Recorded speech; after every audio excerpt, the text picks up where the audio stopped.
So quickly, my name is Jacoby Holland. I'm a founder of a company called Jade Insights, and we do supply chain analytics for operations. I'm really excited about this panel. I've actually known all of these panelists for the past at least a year, some more, and just kind of seeing a lot of people doing great things throughout the industry over the years has been really encouraging. I think I started 5 years ago. How long you guys been in the game? Since 2013, OG. Okay. Hey, got a year on me. Absolutely. We'll do full introductions and everything. I'll make sure of it. How long you been in? Since 2014. Okay. And Allie? 2011. Wow. Got some old vets over here. It's like 20 years in cannabis. So if you guys would do me a favor and just kind of give us a quick intro. Let's do 2 minutes, where you're from, your company name, what you do, and we'll talk about how seed to sale can work for you. Cool. I guess I'll get started. My name is Pranav. I'm the CEO of Trellis. Trellis is a seed to wholesale platform. So we basically help cultivators, extractors, and distributors track their products and their inventory, and we feed the data into government for compliance. Our focus is really building a platform that's more workflow oriented and operationally efficient, as opposed to just being a compliance system. I'm personally based out of LA. We have offices in Toronto, Oakland, and LA. So we are originally a Canadian company. We have clients in Canada, 100 plus clients in California. We've got clients in Australia, Jamaica, and about 5 other states in the US. So we've seen our fair share of operations. Yeah, my name is Christopher Dell'Olio, CEO of WebJoint, originally from Palmdale, California. For those that don't know, you might know Afro Man. It's kind of how people, piece it together. But yeah, we're based out of Los Angeles. We make software for cannabis retailers, delivery specifically. So everything that they need to do to run their day-to-day operations, from inventory, driver tracking, geofencing, automated destination and origin-based taxes, and keeping them compliant on that front. Hi, my name is Allie Piscatelli. I'm originally from Connecticut, but I've lived in Colorado for 15 years now.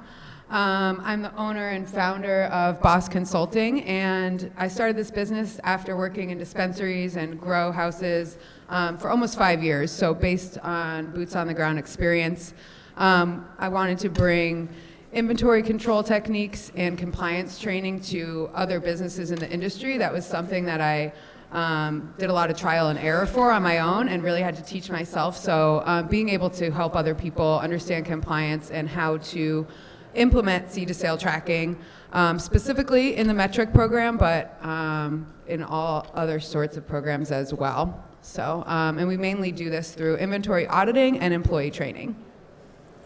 Great, thank you guys. So before we get into it, I want to kind of understand who's in the room to make sure that we make this as relevant and dynamic for you guys as possible so that you leave feeling like you learned a lot. So first of all, let's just say who works for or wants to own a dispensary. Getting in the dispensary business, okay? Cultivation, either indoor or outdoor. All right, almost half. What about, okay, hemp? How many people are in the hemp industry or want to be? Okay, cultivation? Yeah, primarily hemp cultivation. What about manufacturing? When I say manufacturing, like extracting products, making other, okay. All right, nice of you to join us, David. All right, cool. And then how many people are looking to invest in either ancillary businesses or operations? All right. Anything that I didn't miss that you want to call out? Tech, okay.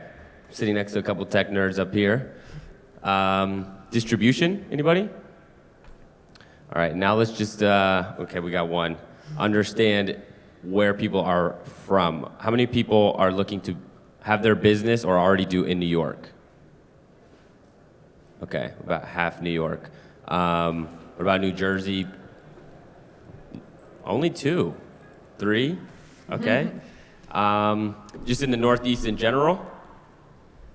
And how about on the West Coast? We have people from California? Colorado?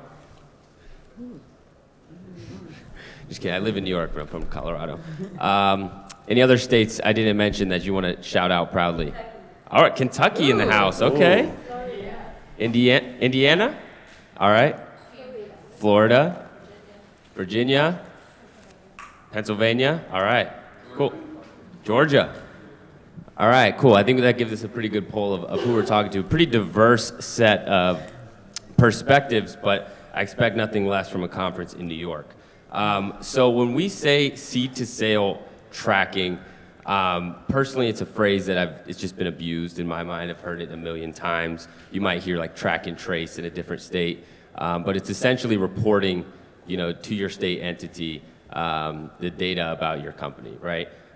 So when we're wrapped up here, I'm hoping that the 3 objectives you guys leave with are understanding seed to sale, track and trace, whatever you want to call it, and how that relates to your particular business.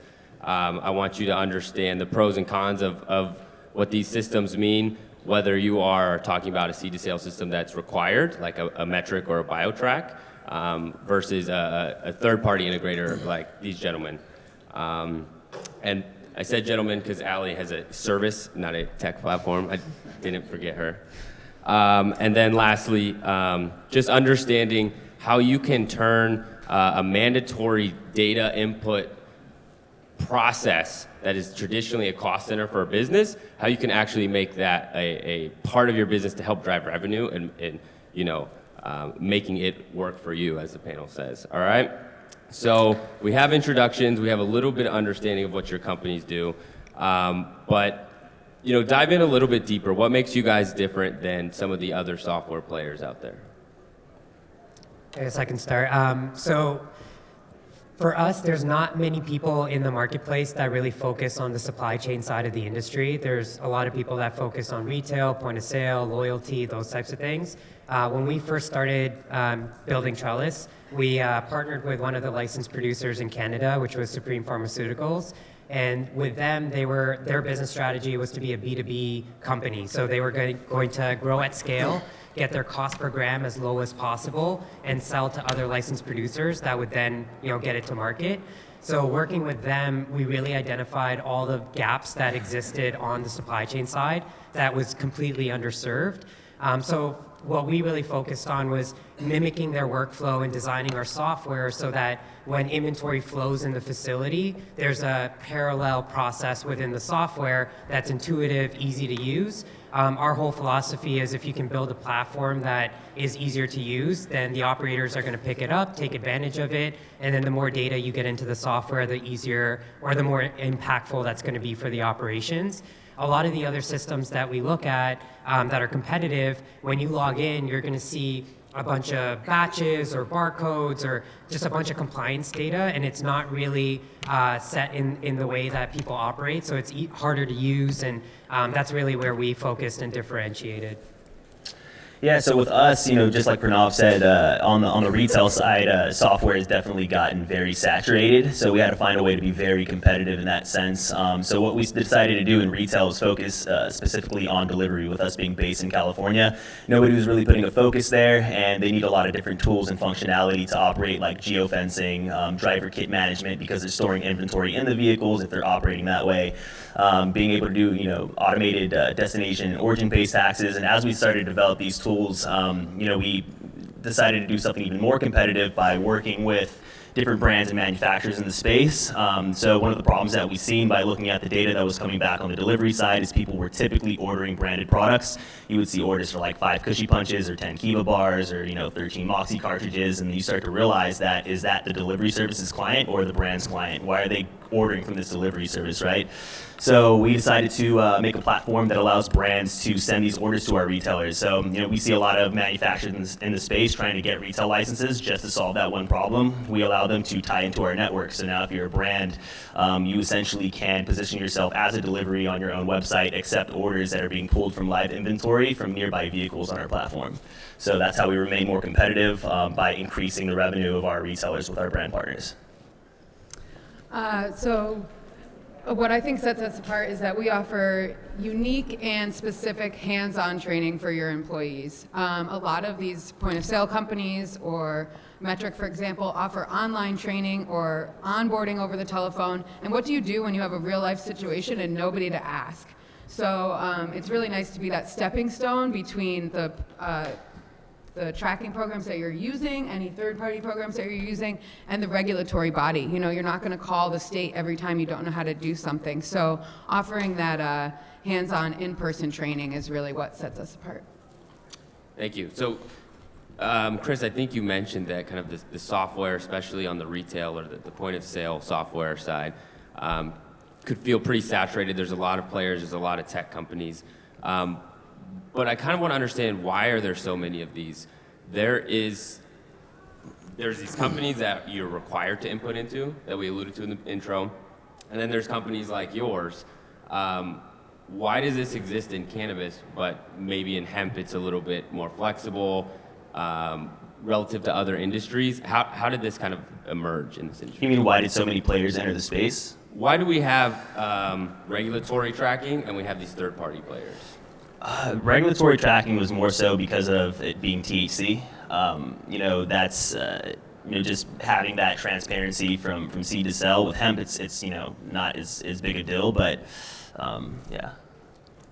Just to add to that, I mean, cannabis is a controlled substance, and they need to track it. There's a black market that exists. They don't want legal products going into the black market. So just like tobacco, just like any other food or ag type of product, there are tracking requirements in place. I think cannabis kind of takes it to the next level, which for us is a little bit advantageous. But the need for third parties like ourselves and WebJoint is because this industry is a startup as a whole, including these compliance softwares. Like Metric is a startup as well, and we've kind of figured out that bridge to make it more accessible and more helpful for the actual operations while keeping that compliance data and submitting it to the government. So if you're just using Metric alone, it's going to slow down your business and your operations, but you're not actually going to get any benefit of that data entry because they don't have reports on your mortality rates of clones or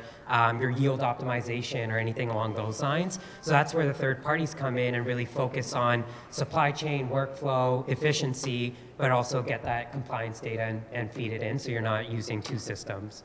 Got it. So you guys are accomplishing that compliance goal while also kind of leveling up what that data can do for your company, giving them valuable reports so that they can make actionable decisions. I think you said mortality. What are other kind of reports that? Well, like your yields and things like that. But I think everyone would echo this. I think the future of this industry is going to become integrations. And there's going to be niche players that really focus on what they do really well. So, environmental conditions or bringing in that type of data with your yields, that's where it's going to get super cool, right? Like if you can change your humidity level by X% and you can see the direct result of that to your yields, that's actionable data that you would never see in like a compliance system like Metric. And what about the hemp industry? Since it's not kind of required in most places, do you have clients that are using, your software for them, or do they have to find something different?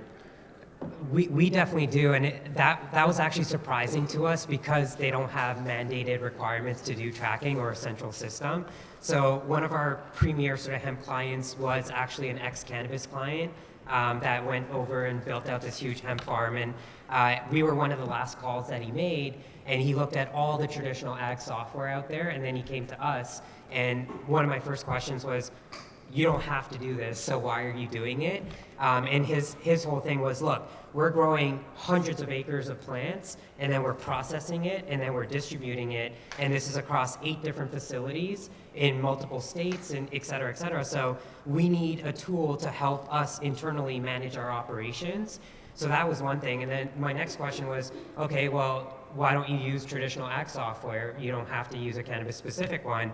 And for him, he was like, look, I looked at everything, and a lot of the traditional ag software will take you from, propagation to harvest, but it won't take you to extraction, and then it won't take you to distribution. But the fact that we have all of those in one platform and you can really push that inventory through from start to finish was the main differentiation factor. So I think it's really about internal operations and really managing that workflow, and apparently traditional software doesn't have that capability. Yeah, and for us, it's we don't really work with any hemp or anything like that. There have been a lot of different CBD companies that are trying to do like 1 hour delivery that have contacted us, and that's really where it would come in, because at the end of the day, you're selling CBD, you can do it on Shopify. It's really not that big of a deal. That's why we're laser focused on THC and helping solve those issues.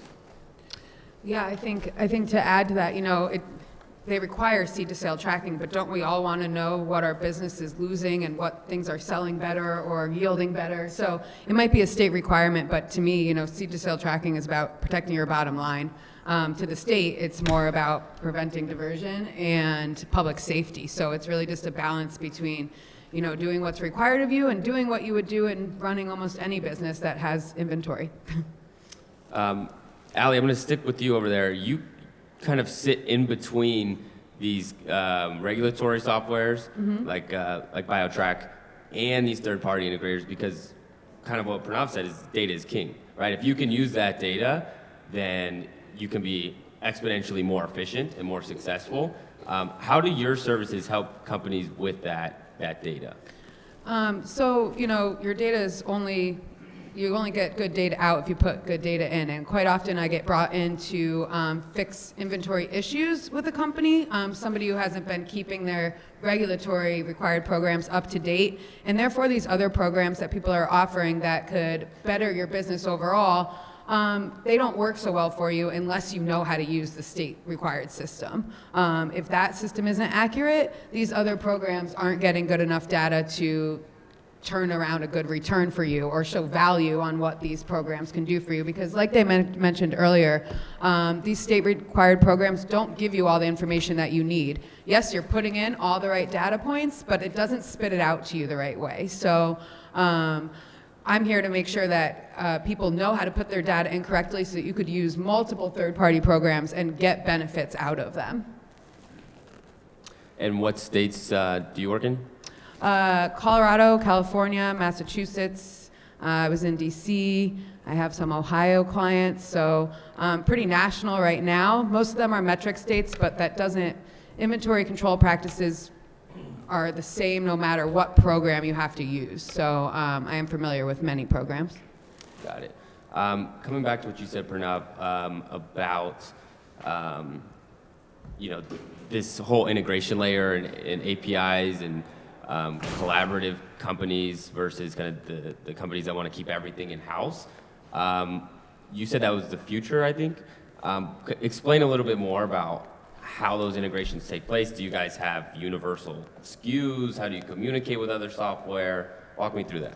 Yeah, so it kind of depends on the market, and when there is a central government system, it actually makes it much easier. So for us, we'll take inventory from cultivation to extraction to distribution, and then to get it to retail, basically they'll use our system to transfer out the material from distribution, and then the POS will bring it in through Metric. And so it actually makes it like an integration layer within itself. In other markets where that doesn't exist, then we will build a direct integration, and it's really about providing a seamless experience to the operator, right? If they don't want to be re-entering batch information or lab test results or anything along those lines into several different systems. So if we can collaborate and do that, then I think that's the best experience for the operator. And likewise, we're integrating with labs as well. And it's interesting because in Metric, the labs will update the test results in Metric, but there's only certain aspects of the test result that goes into Metric. So the rest of it, like terpene profiling or anything along those lines, that's where we want to go direct and bring that in so that the operator can, compare their potency to their different batches and yields. Yep. Yeah, with integrations, especially with us staying in our lane and really focusing on the delivery market is, been super beneficial to us. So we partner with other software companies, like retailers will say, hey, we want, CRM and loyalty. Well, we'll integrate with somebody that focuses on that specifically so we don't spread ourselves thin. And we've really seen the blessing because we've, been able to develop on that delivery side and really expand much quicker than anybody else could.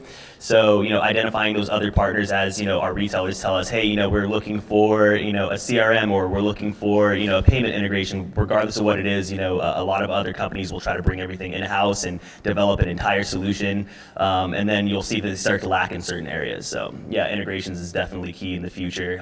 Staying in your lane and focusing on one problem, there's a lot of room in this industry for everybody. So yeah. And sorry, just to add to that, like you can see a couple other players in the industry, like BioTrack, TC, MJ Freeway, and all these people are doing the entire supply chain. They're also doing government systems. So being like spread across the entire ecosystem will really, it basically half-asses the entire thing. So it's really important to focus on what you do and do it really well, and then leverage other partners that do their niche to provide the best experience to the operator. So you're saying it's better to have a lot of companies that specialize in a couple things that work together than to have one ring to rule them all. Especially when it's like a brand new industry that became $1 billion industry overnight with regulations. You don't really have the opportunity to organically grow and become that behemoth. So you really do need, fragmented players that work together. And if I'm an operator, let's say I'm starting cultivation in New York or Massachusetts, and there's two tools I want to use. There's a cultivation tracking tool, and there's let's say, distribution tool. How do I get those two tools to connect? Is that on the software providers to then form that partnership, or is that from me as an operator pushing them to go there? I think that depends on the service provider. For us, we've always been of the mindset that we need a customer to have the business need and build the case to do it. And then you need the two service providers to agree that there's value there and work together to build an integration. There are times where operator or service providers like ourselves will connect with each other because it's good for business and we can leverage your customer base, you can leverage our customer base, but often it is the customer that says, hey, this is best in class here, this is best in class here, and I want them to work together. Can you guys figure it out? Yeah, like with us, we have a fully documented API, so what we like to do is, find other partners that might be interested in integrating with us. Therefore, like the load isn't on our team. We could focus on building what we're building, but then they still have documentation to find out where they could piece into our system. And it helps a lot of these other companies get off the ground. They might send some clients our way, and then they have an integration that really helps them propel forward. I'd have to agree. There's some point of sale companies that they integrate with their group of people and don't really go outside of that circle, and then you only really want to use them if you like the other programs to integrate with. Then there's other point of sales that if you want to work with a company, they'll make it happen for you because they want to grow their base as much as they can as well. So makes sense. For our company, we just tap into those APIs. If we have clients that want data from whatever tools they're using, we just go make sure that we can access that and get creative to utilize that data.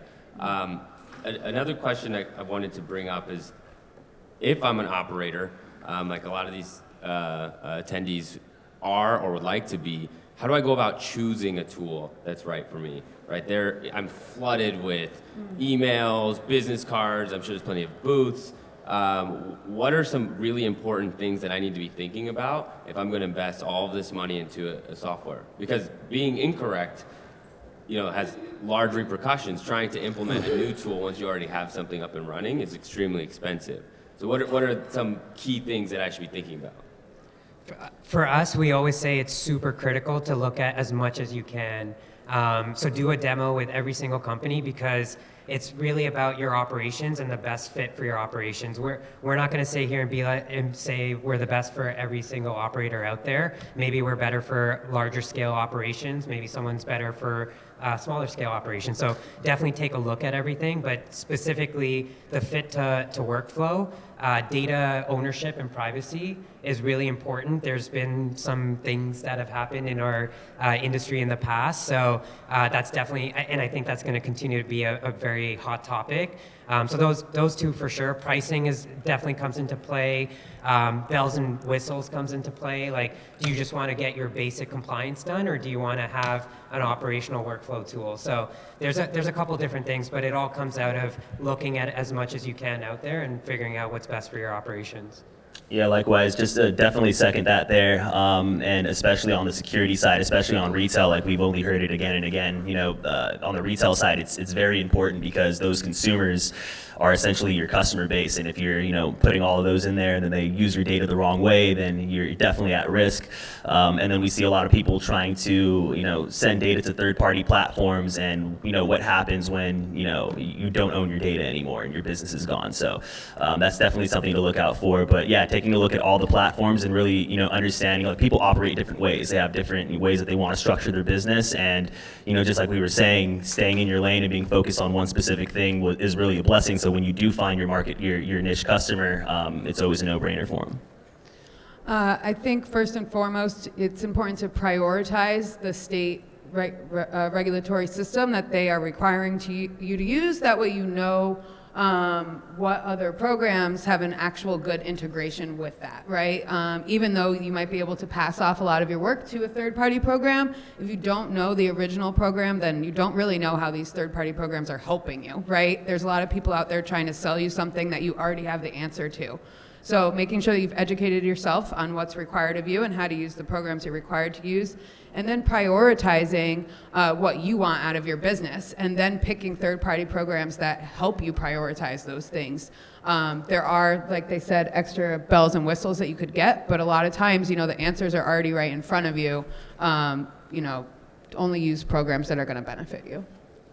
And from a third-party perspective, I 100% echo that, because we spend so much time educating people on how to use metric when that's really not our job, and it shouldn't be. So yes, definitely learn your state system and then look for a third party. Just to reiterate, I'm going to echo that because it's so important. Like, you have to have somebody that knows metric or BioTrack like the back of their hand, because God forbid anything happens with the tool that your entire company is using to speak to metric. If that's not working, you're still held accountable to report all of that inventory into that system. Just because the software that you're using is no longer working, you can't make any transactions unless you're inputting them into the state system. So just putting a third exclamation point on that for you guys. Another piece I want to get into that you guys alluded to was data, right? So we talked about using the data, but what about ownership of data? If I'm using a third-party integrator, how much of that is going to remain at my company? Is that going to be shared? How do I figure out those things, and what are best practices? Well, I mean, you definitely need to take a look at the terms of service and the service level agreement, because it's typically slid in there you don't own your data. It will literally blatantly say that. And we've had clients call us and upset because the vendor that they were with, they would have a customer that only knows them, that flies in from out of state, only orders with this one delivery service, and then out of nowhere they're getting text messages for another nearby delivery in the area, and it's I know that you're selling my data. So just taking a look at that service level agreement and the contracts that you have in place to make sure that everything's secure. You mean that little checkbox that we all just press? More than a checkbox. Yeah, you need a little bit more than that. With us, our licensing agreement says very clearly that all of our data is owned by our clients, and we don't even have access to it. So it's super important to check out the licensing, but our philosophy around data is an opt-in culture. So basically, if you want to share your data, then you have to opt in to do that, and it's your choice to do so. And down the road, we're building some proprietary stuff that will actually allow our operators to monetize on their own data. Yeah, so why would I opt in to share my data? Well, if you want to monetize it, but also if you want to leverage the insights that you get from sharing data. So a lot of people want to benchmark how they're doing against the industry.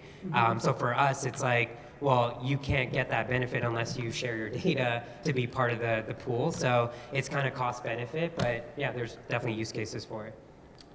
Got it. Oh, go for it, Alan. So I don't own anybody's data, so that's okay. But there are some companies out there that, like they were saying, you can opt in to share your data anonymously and then get the state's data on sales or yields or specific strains and stuff. So there are options to share your data anonymously, but I'm sure there's also ones where it won't be anonymous in order to get what you want out of it. And what about backing up data? I know a lot of companies just purely rely on the software provider to keep that data safe. Are there some best practices if I'm an operator for protecting that? On our end, that it comes up less frequently than it should. What we do is we use AWS for storage, and there's daily backups built into AWS. But in addition to that, we offer a value-add service to our clients where if they have their own FTP folder and server, then we can drop in a backup of their database on a daily basis so they have it available on site. And a lot of our clients will actually use that to data mine their database and build data warehouses and dashboards and stuff like that. So there's other benefits of doing that beyond just having the fail-safe backup. But yeah, I think it's super important. Everyone should at least offer it, if not make it a regular thing. Yeah, same with us. We're on AWS, so automatic backups are, obvious, but we also have the ability for our clients to export their information in any part of the software so they can keep, backups whenever they like, whether it's daily, weekly, end of the day, whatever works. Most states have a law that loss of access is no excuse to not have your information, so absolutely always back up your stuff. I don't know many good ways to do that, but I'm sure somebody else does. Yeah, I can't say how many times we've gone into a company and they just don't have their own copy of the data. It should be backed up for safety, but also, as you mentioned, you can run your own reports and you can start to manipulate that data, put visualizations in there, and kind of cater those directly to your needs. So I'd highly suggest that. So I want to get into maybe one or two more questions and then start opening up to the audience.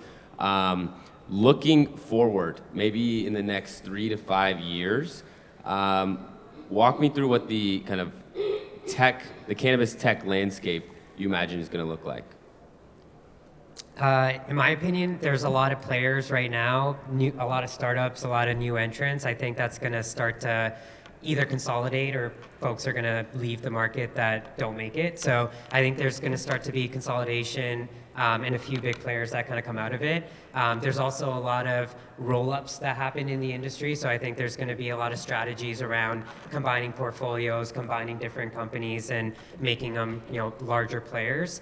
And then I think I always say this, but I feel like the cannabis industry is on a maturity curve and we're kind of pretty early stages of that maturity. So right now, everyone's really focused on compliance, getting licensed, et cetera, and I think that's going to be the next 3 to 5 years. And then at that point, people are going to start to look at optimizing their operations and how do you improve, how do you differentiate, how do you leverage technology to do that.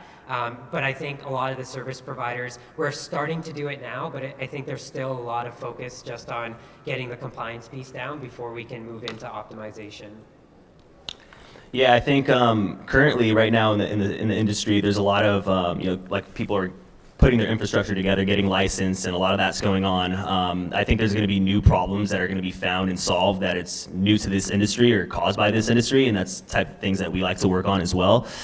So, and just a second, what Pranav said, I think there's going to be. We've already been seeing a lot of different roll-ups, people, going public and consolidating on that end. So I think we're going to see a lot more of that as well.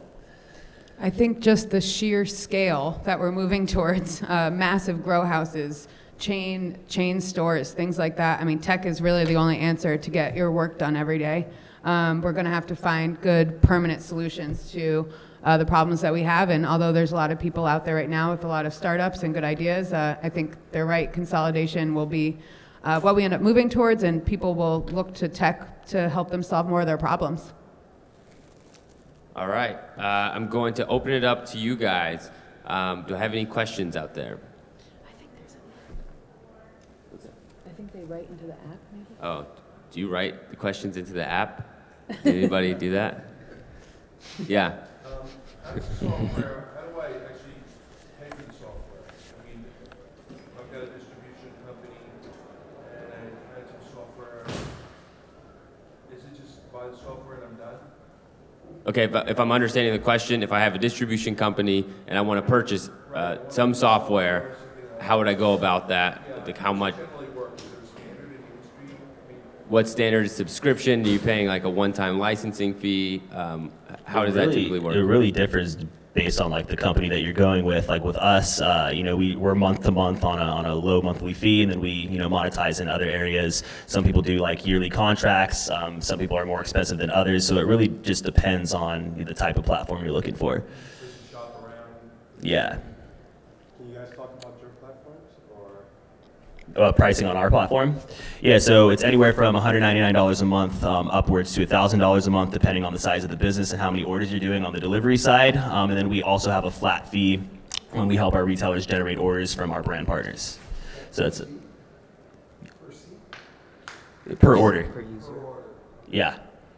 So you're not charging per user, I think is his question. No, yeah, it's on an order basis. Yeah. Yeah. And just to make sure your question is fully addressed, from my experience, and I've dealt with tons and tons of different software players out here, I'm pretty sure just about all of them were either a monthly or annual fee. I've never seen like a one-time like licensing fee since like Microsoft. Like there's cases for it. So for us, we offer both cloud solutions as well as on-premise solutions. I'll tell you right now, 99.9% of our clients are on cloud, which is a subscription-based system. So we charge a setup fee to basically onboard our clients, deploy the software, do the training, and then you sign an annual contract for the software, and we bill on a monthly basis. So typically, it's essentially a month-to-month type of thing. And then if it's on-premise, then you're essentially buying a perpetual license up front, and then you're paying yearly for maintenance. And additionally, a lot of times you'll have to buy certain hardware. Like some software players require iPads for POS or whatever it might be. So whether that's the barcode scanners or the keyboards you have to use, whatever that might be, also be aware of the hardware that comes along with said software. They also have different prices, possibly of multiple licenses. They might give you a deal for using it across multiple licenses. I almost always see an onboarding fee though, so something you pay up front and then monthly. How much is that now? What is not No. What's the range of Ours ranges, so $1,500 on the low end, $6,500 on the high end, and we do charge on a per license basis. So if you have 10 licenses, it's going to be more. If you have one license, it's going to be less. We don't charge on a per user basis or based on amount of data. It's just based on per license.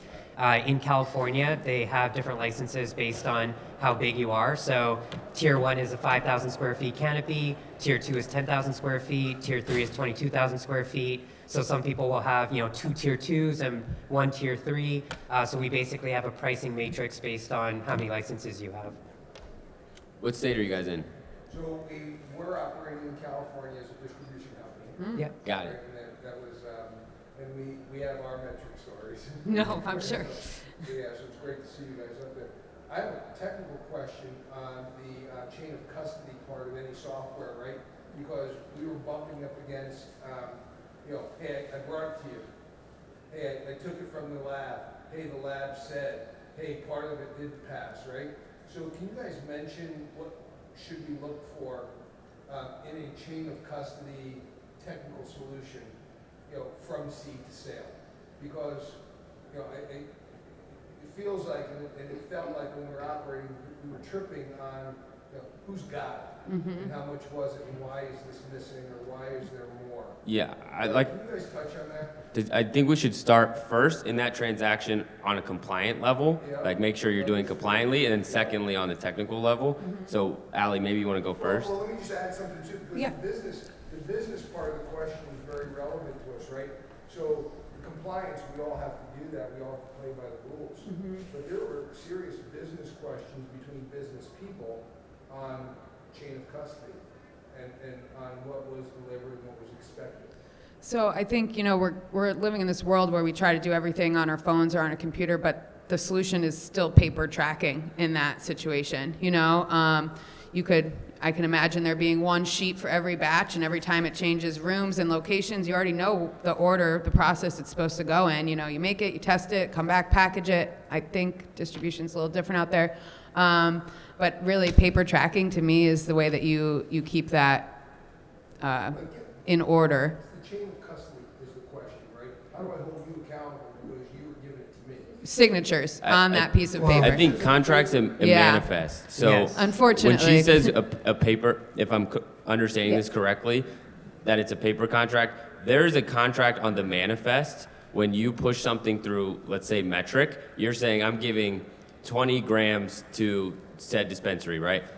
That's on the manifest, so whoever's delivering that has that piece of paper on site, and then it goes there. And if it gets to the recipient and it's short or high, then do not accept that.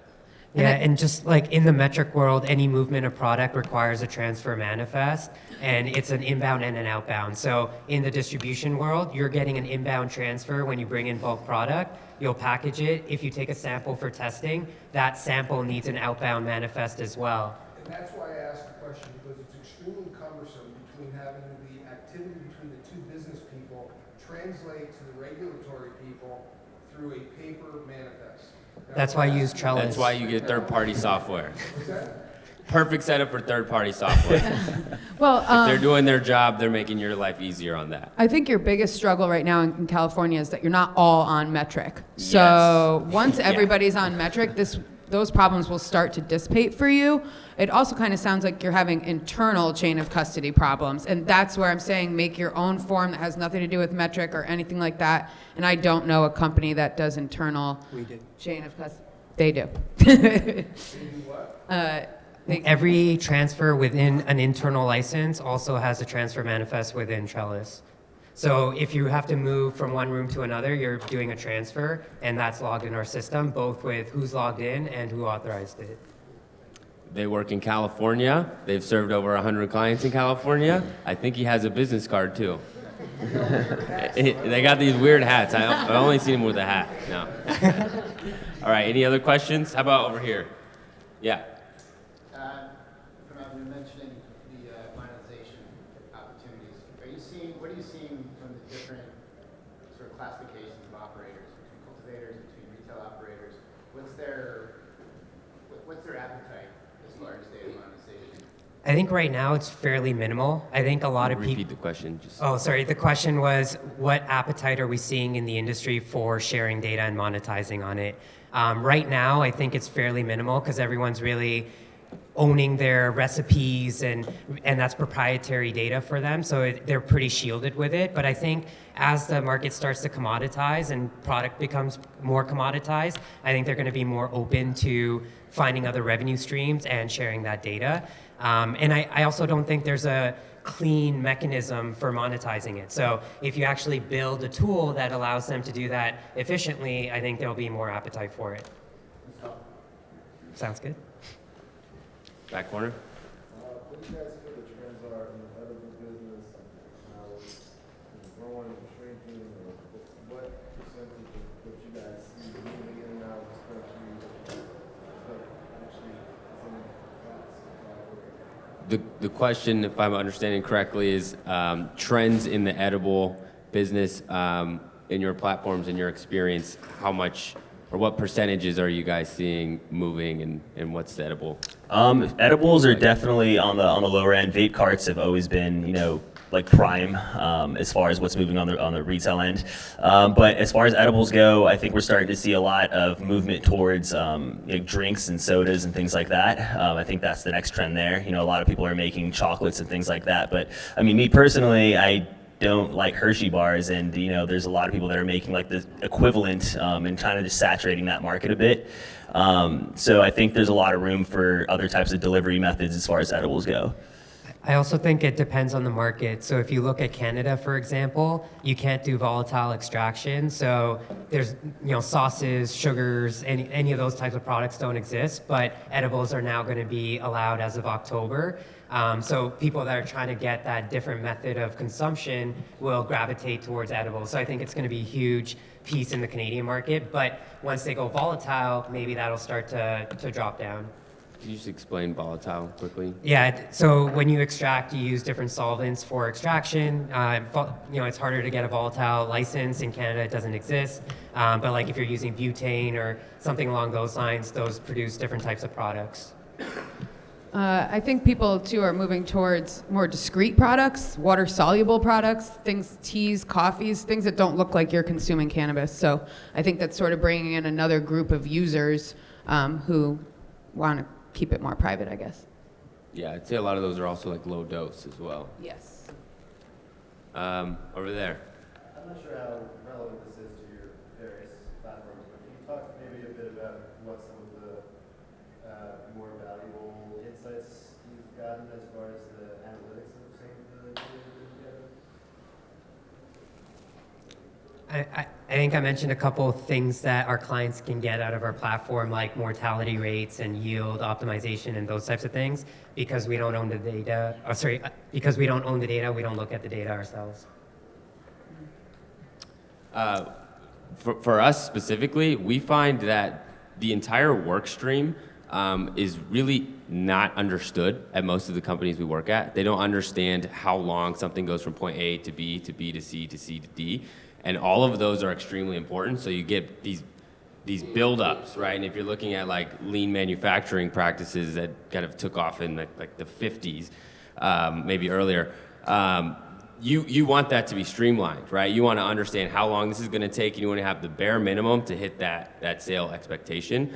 So that's a piece that we end up spending a lot of time with our clients on the data side, but also on the training side of just understanding like each step of the process and trying to make that more efficient. Yeah, and as you go larger scale, that becomes even more important. So, and I would sum it up with like forecasting. Yeah, yeah. Yeah, I would have to agree that, you know, with all of this good data, you can really start to run these cannabis businesses like we run any other business, right? You know, we want to be able to forecast our profits or what we're going to yield off of plants. We want to be able to sell the products that make us the most money, but you know, if you're not using your system correctly or extrapolating the right data, then you can't really ever answer those questions. Yeah, and another thing with our platform for retailers, when they do make that connection with a brand, they opt in to share their data with that brand, which gives the brand helps them make more educated decisions on marketing. For example, like in California, you see brands put up billboards driving 60 miles an hour on the freeway, and there might be like 3 retail addresses on the billboard because they can't sell directly to you. They're telling you where to go get it, and that's like throwing money at a wall, right? So now utilizing our platform to do things like, let me see how much inventory is within a 5-mile radius of where I want to do this marketing campaign with my fulfillment partners, so that you can do more, better marketing in that sense.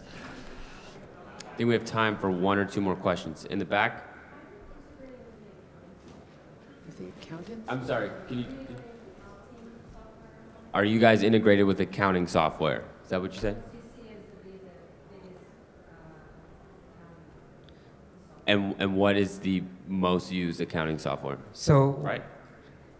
we're integrated with QuickBooks Online, and that seems to be the standard from what we've seen. But it also depends on the market. In California, you got a lot more smaller, medium-sized players where QuickBooks Online will work. In Canada, it might be more QuickBooks Enterprise, it might be Sage, it might be SAP, Oracle, some of the larger ERP systems. So it really depends. But a lot of those accounting softwares don't really have strong integration capabilities. So we focus on QuickBooks Online. Yeah, for us, we have had a partnership with Xero Accounting for a while, so we've been integrated with them. Haven't really integrated with QuickBooks, but a lot of our clients have been happy with our Xero integration, kind of leading them in that direction. I feel like most accountants at this point are getting their information from multiple different programs at these companies, from the point of sale, from Metric, from other required things, from QuickBooks. So I think it's probably somewhere we're lacking a little bit. All right, last question. So there's business starts from A to B to C to D.